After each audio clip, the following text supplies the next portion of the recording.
I've got Craig Schulze with me today, and he is known as the lifestyle entrepreneur. Is that? Yeah, that fits a bill nicely. Yeah. Unemployable. Yeah, I love the top. One-shot movement. Yes. So I didn't have this set up to be the first question, but I'm going to roll with it. Tell me what one-shot movement is. The one-shot movement is a brand that literally Jan 21, I did a soft launch on the 24th of January 2020. So it's just a new initiative. But for me, the one-shot movement is a bit of a legacy piece for me.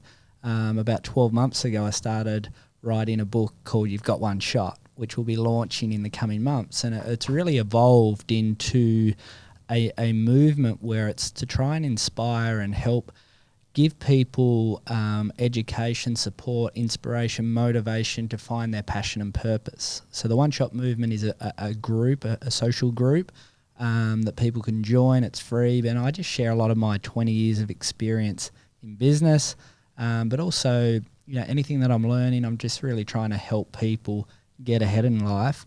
And then we're launching a book, podcasts. I've interviewed 30 incredible business leaders as well, and I'm really trying to give as much value and content to help people live their life with passion and purpose.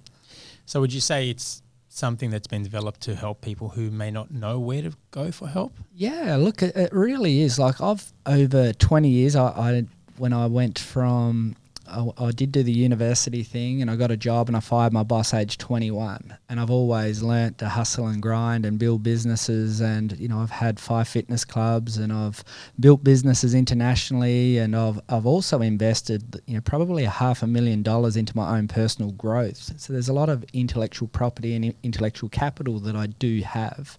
And I know that I can really give back. And the book, though, is, when I said my legacy piece, is really from an experience that my wife and I went through back in 2014, where we had our first child, which was stillborn.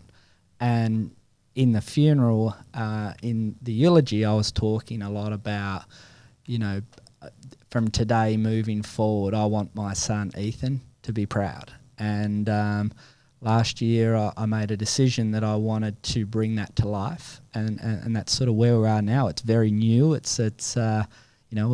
We're barely 2 months into 2020, and so it's exciting.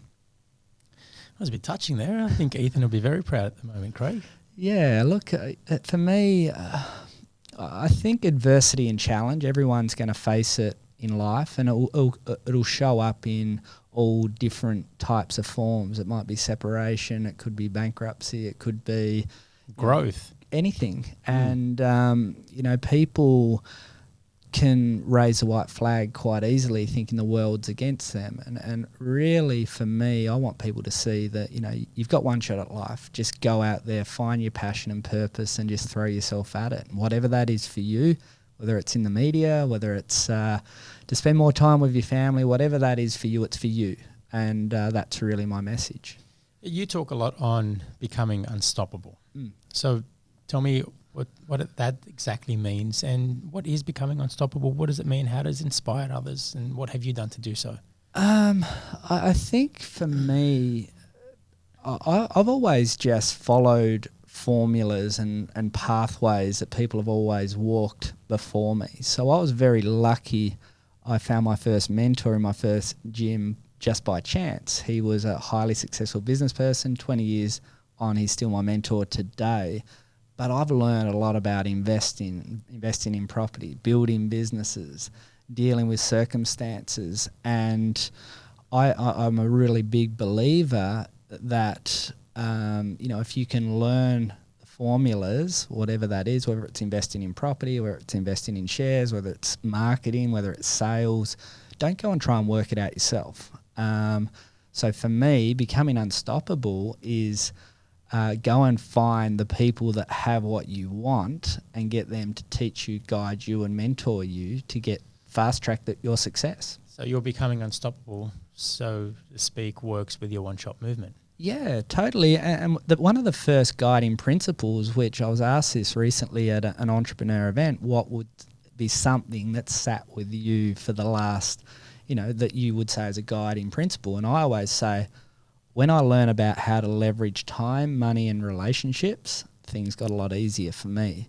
So yeah, Isn't that the truth? yeah. I think people get it wrong. They leverage just getting things done, and they get so caught up in getting things done that they forget the relationships and everything else. Oh, absolutely. And you know, being in the fitness industry is all about helping people and throwing your heart into the equation. And you know, I have trained over 10,000 people in the fitness industry, and now I want to help people on a more broader scale, and that is to, you know, thrive in life. And that is health, that is finance, that is time, that is being the best version of yourself, and that's sort of where my mission sits.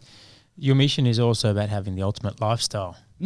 Yeah. So what is that, and is that for everybody? And what is the ultimate lifestyle? Well, it will be what it is for you. So if Yeah. I look at in my direct family circle, like the ultimate lifestyle for one of my brothers is to be the best dad he can be. And, you know, he's chipping away, building houses and really, really happy, and he's got a loving family. And, you know, the thought of him traveling the world, you know, might be like, oh, that, I couldn't think of anything worse. For me, I want to experience what the world has to offer. So I've been to over 120 different cities in the world. I've had the joy of being able to eat at the best restaurants in the world, and had experiences that people would describe as true bucket list experiences. That for me is important, but that's not necessarily the only ultimate lifestyle. So what you're saying is the ultimate lifestyle is in the eye of the beholder. So, Yes. And that's so true, because my ultimate lifestyle will be completely different to yours. Yeah. It might be in line with your brothers, but we're all so different, right? Yeah, and that's why I always say live with passion and purpose, whatever that is for you. And that's the real key takeaway from that, because people will look at my lifestyle where the thought of jumping on a plane is just, I'd hate to do that. Yeah, but you see social media and Instagram and Facebook have sort of inspired most people to do that, even though it was never a thing that they may have wanted to do. How would you teach someone to find what their ultimate lifestyle should be? How do you teach them to go back to their ground roots and find what is good for them, not what is good for them that they've seen all over the internet that they're just copying in today's society? Look, there's a few different things that, and I did created an ebook, which was, you know, it was about life, you know, lifestyle by design, work life vision book, and there was 8 key categories for people to map out whatever it was for them, where they are now, then in 3 years' time, and then in 1 year, and it was sort of like a work plan. And that was looking at things like their health and fitness, their love life, It just changes so often. You can't really plan that far, but it's good to have that system in place, right? Yeah, I think with anything, whether it's a financial plan, whether it's a wealth creation plan, whether it's a health plan, you've got to have a plan and then work backwards from that. And, you know, let's just say that they've got this lifestyle sorted and they have the ultimate lifestyle. Do you find people stay and stick in this lifestyle balance? And, you know, yourself, let's just say that you're in your ultimate lifestyle goals at the moment. How long do you see yourself doing this for, and when does that change? You know, I know my goals always change around 3, 4, 5 years, and I just mature out of my last. That's a really good question. And for me, I've sort of worked in industries for, you know, my work profession, finished uni, was a very short term, but I always say to people, when I am not passionate about what I'm doing anymore, I'll go on and do something else. And I don't know when that will be. You've expired. But if I don't wake up in the day and get excited about what I'm doing, that then is sort of like a warning sign for me. And you know, there's all sorts of areas in my life like that. You know, if you were in a toxic relationship and you weren't happy, like, you know, you need to either work through it with someone or you need to do something about it. Don't waste your life away if you're not happy, because happiness is everything. And I guess on the flip side of that, you could be 5 years into something and then wake up feeling that way about, you know, a specific thing that you're working on. But for those that are listening, you know, if you're in it and you're a week into something and you were inspired a week ago, and then a week later you're burnt out because you thought this was bigger than Ben-Hur, it's probably because they haven't created goals and they don't know where they're going and where this is tracking. So there's a flip side to that as well, right? Yeah, and sometimes, you know, you try and manufacture passion, it just won't work. Like, it's got to come from your heart. So I always talk to people about what is your perfect day? If you could go sit in a corner and, you know, meditate or whatever, and you're there for 2 hours, and you can write down who would you want to spend time with. What if money didn't matter, where you didn't have to go to a job to pay the bills or anything like that? How would your day look like? And really, that's a really good starting point. An exercise to do. My perfect day would be get up in the morning, whatever it is. That's so good. And that's really what I'd encourage anyone to do, is to just take the time, whether it's beach time, whether it's time, whatever the time out is, you need to go and do it and work out what your perfect day is. So what I find is people are manufacturing their own motivation by watching things online that they think is motivating them, except it's directing them in another alternate direction, and maybe it's not what they should be doing versus doing what exactly you just mentioned. Look, I mean, the internet, and when I talk about leverage, like another audio book I did do was Create Leverage and Become Unstoppable. And that was really a bit about my journey of leverage from franchising.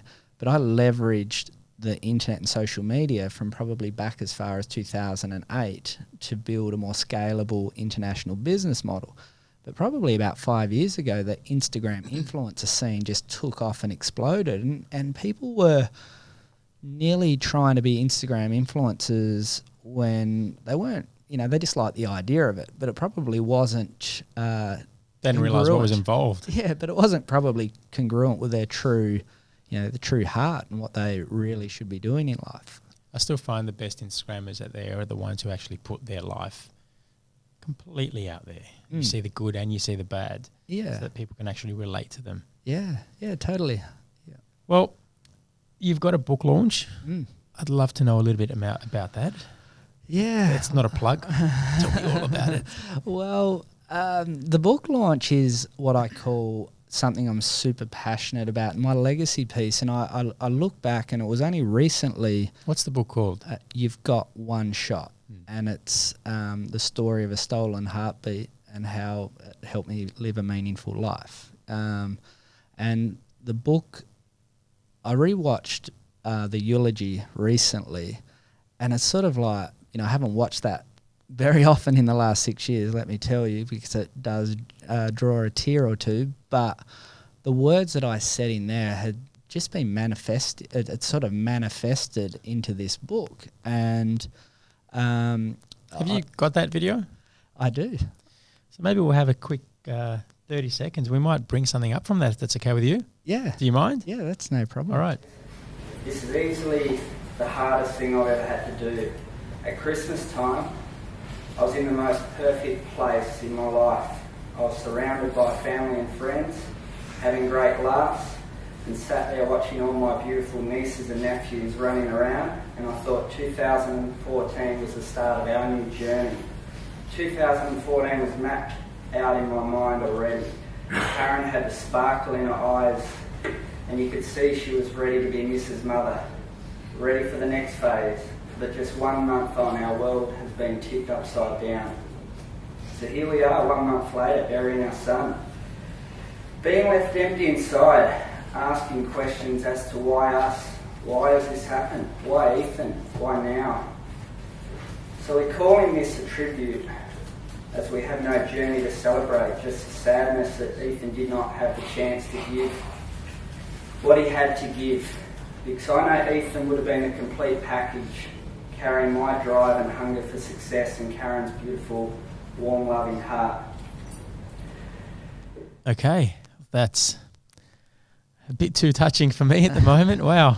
Yeah, and look, it's just evolved and happened. And someone, a good friend of mine called Johnny Cass, that I've worked with at the Entourage, and I know Jack Delos has been in here at one of your sessions before as well, and he's been saying to me, Craig, I want you to write a book. Craig, I want you to write a book. And I said, I do want to do a book. You found the right purpose. Yeah, it has to be meaningful to me. I don't want to do it just to say I've written a book. So that was when I went back to what I call the days in between giving birth and the funeral, where like my whole heart just dropped onto pages, and I just started journaling a lot. And then I met a publisher, and the publisher said, wow, if you do that, it'll do, you'll be carrying the torch for the first time in this space. So the start of the book, I actually talk about my wife and I going on to a holiday with some friends, and we just go in for a routine checkup, a few weeks out before having a baby, which we were super excited about, and everything had been good in the lead up. And we were in there, and the midwife goes, "There's no heartbeat here." And you can imagine, your heart drops to the ground. Close to expectation period as well. Yeah, and then I was like, oh, this is, I didn't know, like I froze. And I always talk to people about, I had an out-of-body experience at the time, like the world stopped still. And I said, what happens next? And they said, Karen's going to have to deliver the baby. And I said, can't she just go and have an operation and not know what's happening? No, she has to deliver the baby. And you're going from going on to a holiday to into a delivery ward, and knowing that the child's coming out stillborn, that's got to be hurtful. Yeah, and it's funny. Like I've always been a business person that will embrace challenges and deal with them myself. And I wasn't quite an emotional being to the point where my father-in-law and that referred to me the Tin Man in the wedding speeches, because they say he doesn't have a heart because he never shows his emotion. Well, that's what I wanted to lead into. How does somebody they could be watching go through such challenges and adversity and come out of it and sort of persevere? Well, you really do need to grieve properly, but I would say definitely your support network and being able to talk to people and everyone has dealt with it differently. Like my wife went into a mother's group of people that were similar state. Yeah.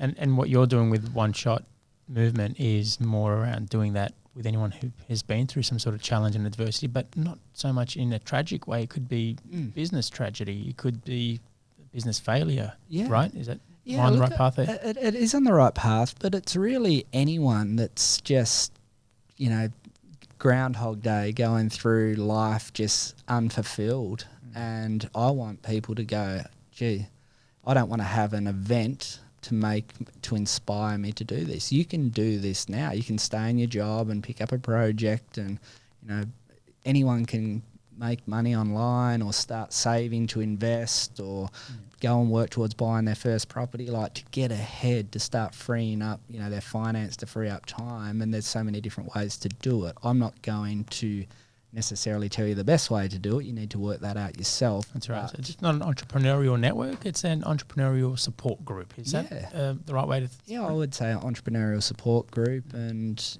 I'm just basically giving out my best content that I've learnt over the years, and I want people to really take value out of it.